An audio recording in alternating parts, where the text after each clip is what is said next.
السلام علیکم ورحمۃ اللہ وبرکاتہ۔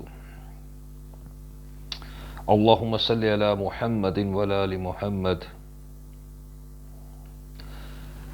نحمدہ نصلی علی رسولہ الکریم، اما بعد فاعوذ باللہ من الشیطان الرجیم، بسم اللہ الرحمن الرحیم۔ یا ایہا الذین آمنوا کتب علیکم الصیام کما کتب علی الذین من قبلکم لعلکم تتقون۔ اے ایمان والو، تم پر روزے فرض کیے گئے ہیں جیسے تم سے پہلے لوگوں پر فرض کیے گئے، تاکہ تم متقی بن جاؤ، پرہیزگار بن جاؤ، تقوی اختیار کر جاؤ۔ تقوی کیا ہے؟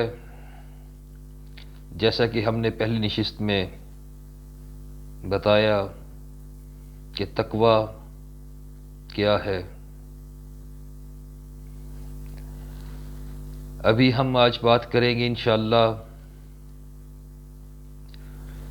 کہ جو ماہ مقدس ماہ رمضان ہمیں ملا ہے، جو انعام ہمیں ملا ہے رمضان کی صورت میں، اس رمضان سے، اس روزے سے ہم نے فائدہ کیسے اٹھانا ہے۔ روزہ کا معنی ہے رک جانا، رک جانا، کھانے پینے سے رک جانا، لغویات سے رک جانا، بری نظر سے رک جانا، برے کام سے رک جانا، یہ روزے کے لغوی معنی ہیں۔ روزہ، اس روزے کا ہمیں کوئی فائدہ نہیں کہ جو روزہ ہمیں برائی سے نہ روک سکے، بے حیائی سے نہ روک سکے۔ روز قیامت بہت سے لوگ ایسے حاضر کیے جائیں گے۔ اللہ کے نبی علیہ الصلوۃ والسلام نے فرمایا، اے صحابہ، کیا میں آپ کو ان لوگوں کی خبر نہ دوں جو روز محشر تہامہ کے برابر نیکیاں لے کر آئیں گے، مگر ان کی ساری نیکیاں ہوا میں ریت کے ذرہ کی طرح اڑا دی جائیں گی، ان کے حصے کچھ بھی نہیں آئے گا۔ تہامہ کیا ہے؟ مدینہ منورہ میں ایک پہاڑی سلسلہ ہے، بلند و مریض پہاڑیاں ہیں، طویل سلسلہ ہے پہاڑیوں کا۔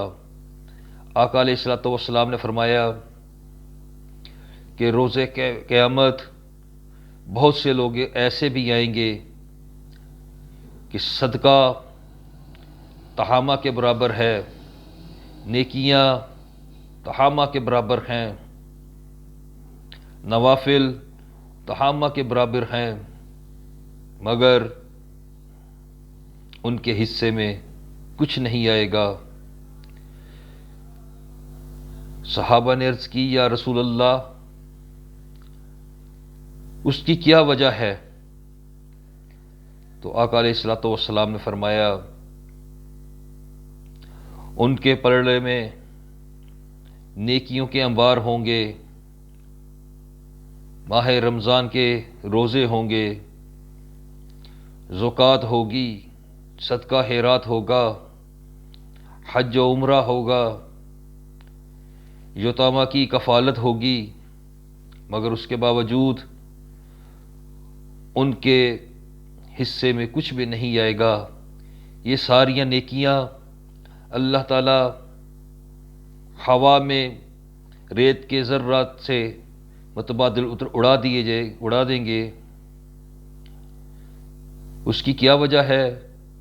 اس کی وجہ یہ ہے کہ یہ سارے کام، یہ سارے نیکیاں وہ صرف اس لیے کیا کرتے تھے کہ دنیا والوں کو پتہ چل جائے کہ یہ فلاں صاحب، یہ فلاں چودھری صاحب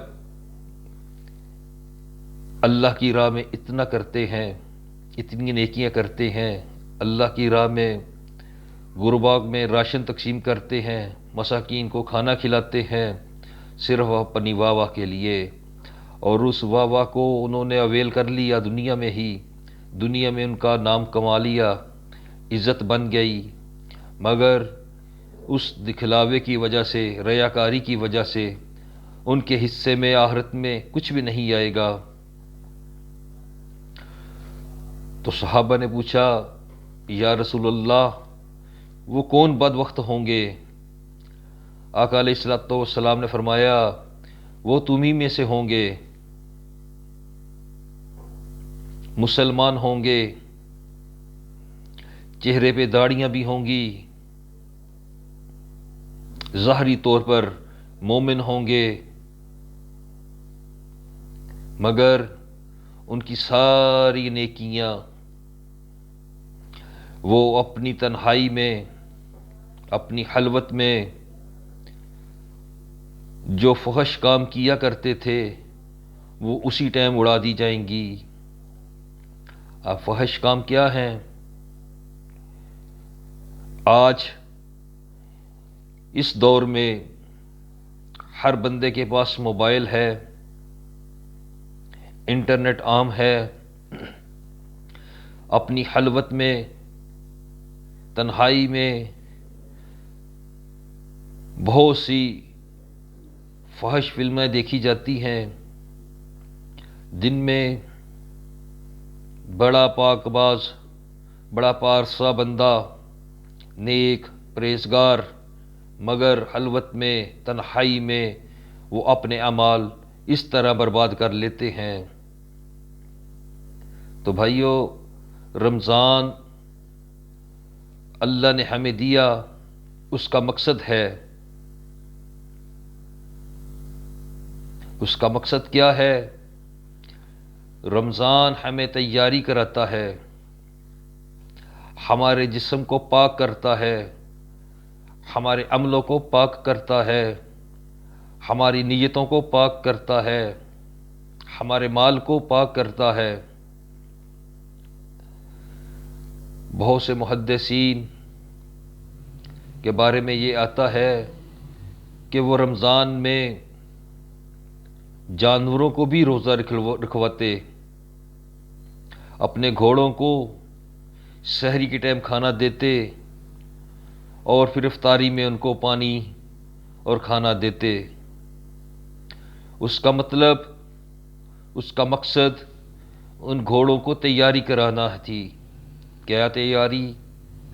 کہ کہیں سفر میں، لمبے سفر میں جانا پڑ جائے تو سفر میں وہ بھوک کی وجہ سے، پیاس کی وجہ سے اپنا سفر ادھورا نہ چھوڑ دے، اپنی منزل تک پہنچ جائے۔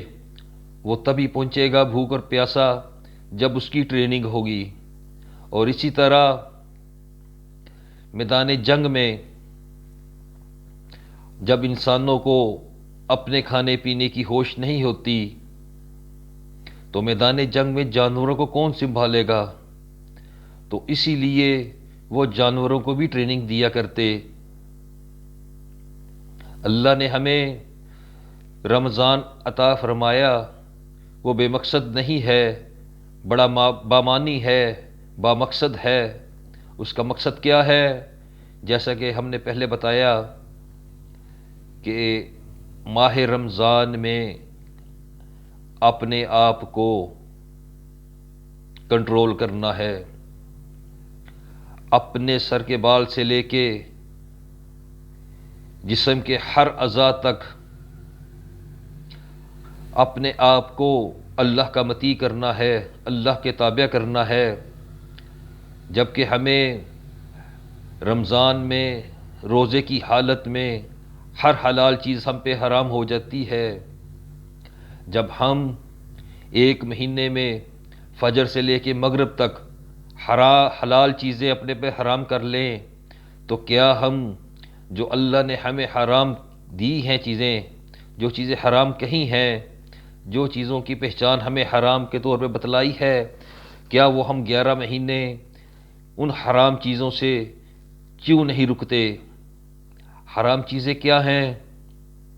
جیسا کہ ہم نے پچھلی نشست میں بتایا کہ حرام چیزیں، حرام کمائی،